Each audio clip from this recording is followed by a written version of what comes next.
Oi! Você já foi impactado por uma foto de antes e depois postada em algum perfil de profissional da saúde? Eu vou falar aqui da minha área, né? Que é a nutrição. Então, nutricionistas e fotos de antes e depois são como água e óleo, não se misturam. Porém, existem alguns profissionais que gostam de fazer uma emulsão e utilizar essa prática nas suas redes sociais. Emulsão, para quem não sabe, é um método que torna homogênea a mistura entre dois líquidos que normalmente não se misturam, como a água e o óleo. Então, só foi uma piadinha para falar que alguns nutricionistas, infelizmente, utilizam essa prática, que é antiética, para atrair clientes pacientes. Então, é antiético postar foto de antes e depois dos seus pacientes, e é antiético postar foto de antes e depois de você mesmo. Pode ser que você tenha autorização das pessoas, se forem seus pacientes, seus colegas, seus amigos. E se você não pode nem postar foto sua, é porque não pode mesmo, nenhuma foto de antes e depois. Por que que não pode?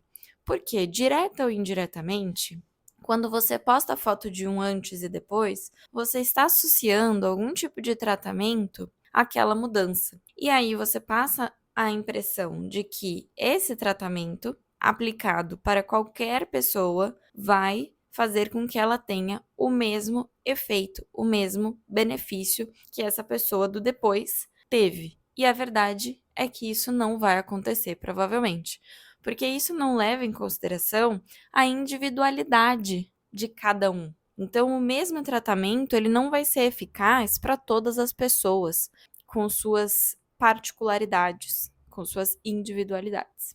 Então, postar foto de antes e depois pode ser uma forma de marketing nutricional desonesto e antiético. E também uma forma de enraizar na cabeça das pessoas que a nutrição existe para emagrecer as pessoas, para tornar os corpos menores, mais musculosos, mais definidos, com menos gordura. E isso é uma visão muito rasa da nutrição. Na verdade, ela existe para trazer saúde, para melhorar os seus exames, seja um exame de glicemia, um exame de colesterol, triglicérides, o que for, para corrigir deficiências nutricionais, que a gente também vai poder observar através desses exames, para trazer longevidade, fazer essa pessoa viver mais e melhor, garantir uma vida com disposição, sem cansaço, uma vida com alegria, uma vida com energia, uma vida com uma relação com a comida mais saudável. E como que a gente consegue enxergar essas coisas tão subjetivas através de uma foto de antes e depois? Onde fica essas características quando a gente compara uma pessoa com uma versão dela anterior? A gente não consegue ver. O que a gente consegue ver numa foto de antes e depois é simplesmente a estética, é simplesmente a forma física dessa pessoa. E pode ser que ela chegue para você com um objetivo estético, pode ser que ela chegue querendo emagrecer.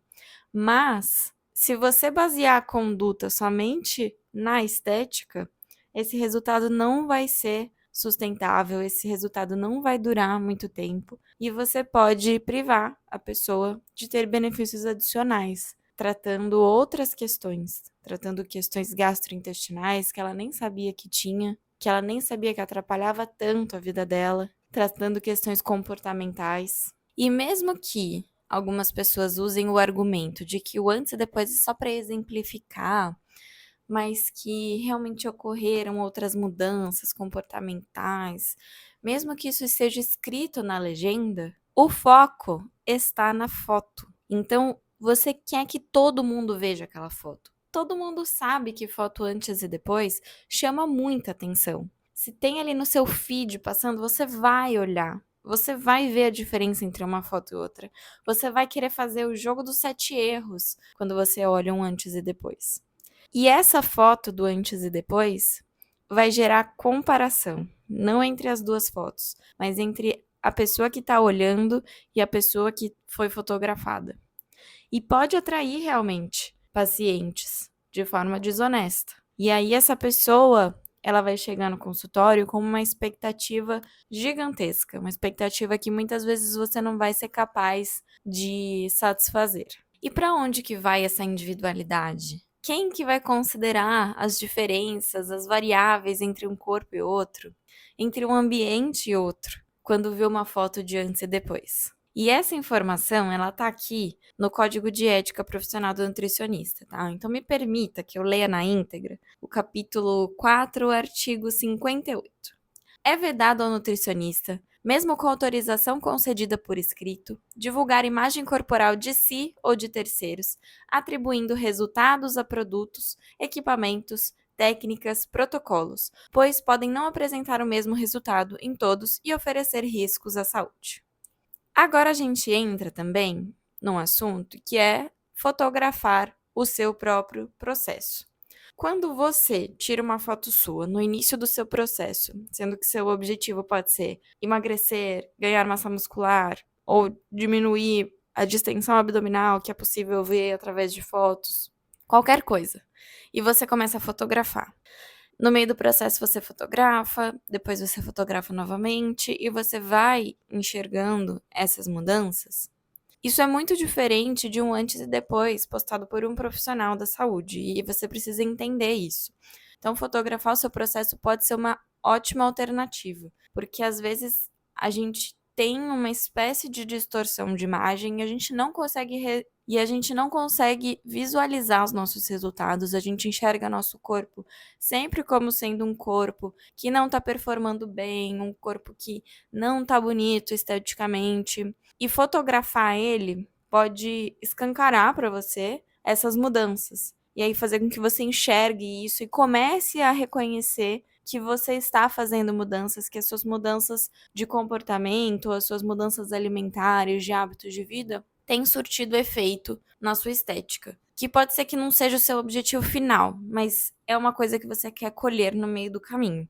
Então, tudo bem você fotografar a sua evolução para você mesma, mas talvez expor isso numa rede social não seja a melhor ideia, porque aí a gente pode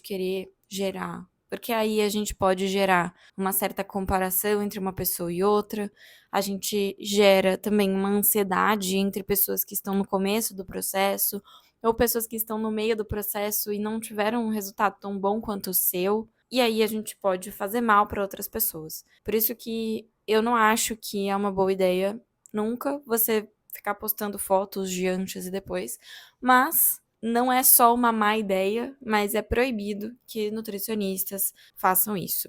Eu não sei como é que é o código de ética de outras profissões, como médicos ou até profissionais da educação física, mas eu também não vejo isso como uma prática muito legal. E outra questão é que eu vejo muito outros profissionais de saúde atribuindo os resultados dos seus clientes barra pacientes ao seu próprio sucesso. E eu entendo por que eles fazem isso. Eu entendo que muitas pessoas são super gratas aos seus profissionais de saúde, mas a gente tem que entender que o sucesso é do paciente. O sucesso é de quem conseguiu conquistar aquele objetivo e que a gente foi lá e mostrou o caminho para essa pessoa e felizmente, né, se foi um resultado bom, felizmente ela conseguiu aproveitar e conseguiu seguir esse caminho e aprendeu muito com o que você falou. E isso é legal, isso é interessante, isso pode ser exposto de várias formas, mas quando é exposto visualmente, em posts do tipo, olha o que eu fiz com essa pessoa, eu fiz ela se tornar essa outra versão dela mesma. E aí você atribui aquele resultado a um trabalho que você fez. Só que talvez você não tenha feito esse trabalho sozinho. Talvez você tenha tido uma colaboração com outros profissionais, tenha sido um trabalho multiprofissional. Ou, no mínimo, você teve a ajuda dessa pessoa. Esse paciente fez o que você falou para ele fazer. Então, essa pessoa que está de parabéns, e não você, profissional. A gente tem essa função de ensinar e a gente tem a função de mostrar o caminho, mas quem realmente está se esforçando ali naquele momento é o paciente. Então, tudo bem você compartilhar de vez em quando depoimentos de pacientes de como você ajudou a vida dele, como você conseguiu resolver vários problemas da vida dele, mas eu não acho legal a gente atribuir 100% do resultado dos pacientes ao nosso trabalho, como se a gente fosse um deus ou uma deusa, né, que conseguiu transformar a vida de alguém. E se você ouvir isso do seu paciente, que você transformou a vida dele, realmente parabéns. Mas provavelmente você só abriu o caminho e ele que transformou a própria vida. Outra coisa que eu vejo muito é que os profissionais, eles colocam como formação até, ou como característica do seu trabalho, conseguir fazer com que eu transforme o corpo das pessoas de tal até tal, ou eu faço com que elas fiquem bonitas em todas as situações. E isso é muito, como é que eu posso dizer? Prepotente, certo? É um pouco arrogante até. É considerar que todo mundo quer esse resultado, que todo mundo precisa desse resultado e que ninguém que está fora desse padrão pode ser feliz, porque tem como ser mais feliz e você é a pessoa capaz de levar essa outra pessoa, né, essa terceira pessoa para a felicidade. Então eu acho isso muito arrogante, muito prepotente. Eu não sei o que vocês pensam sobre isso, mas no fim, todas essas coisas que eu falei, todas essas questões entre o antes e depois, sobre associar os resultados de pacientes ao profissional, sobre garantir resultados também, todas essas questões estão associadas a uma fixação pelo padrão, entre aspas, de beleza, né? E como a gente só acha bonito alguma pessoa que é magra, que é musculosa, e aí a gente tem os padrões de beleza que vão oscilando ao longo dos anos, justamente porque sempre são inalcançáveis de forma saudável, normalmente. Então a gente tem épocas assim que o padrão de beleza é ser extremamente magra, e aí a gente tenta loucamente chegar nesse padrão, sendo que tem pessoas que só vão chegar lá com muito e muito sofrimento. Aí depois a gente tem um padrão que é ser bem musculosa, bem sequinha, com pouco percentual de gordura. E aí, de novo, a gente tenta loucamente chegar nesse padrão. Aí, outra época, o padrão vai ser bem musculosa, bem grandona. E aí, a gente vai tentar chegar nesse padrão.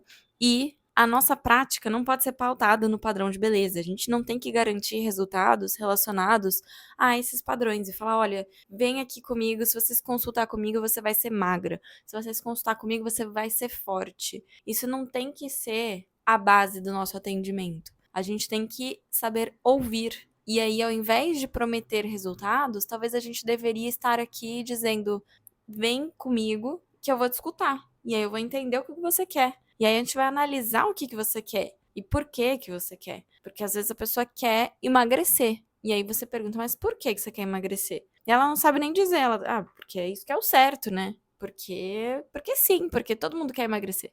E ela não entende nem por que que ela quer emagrecer. E talvez isso nem seja um desejo genuíno.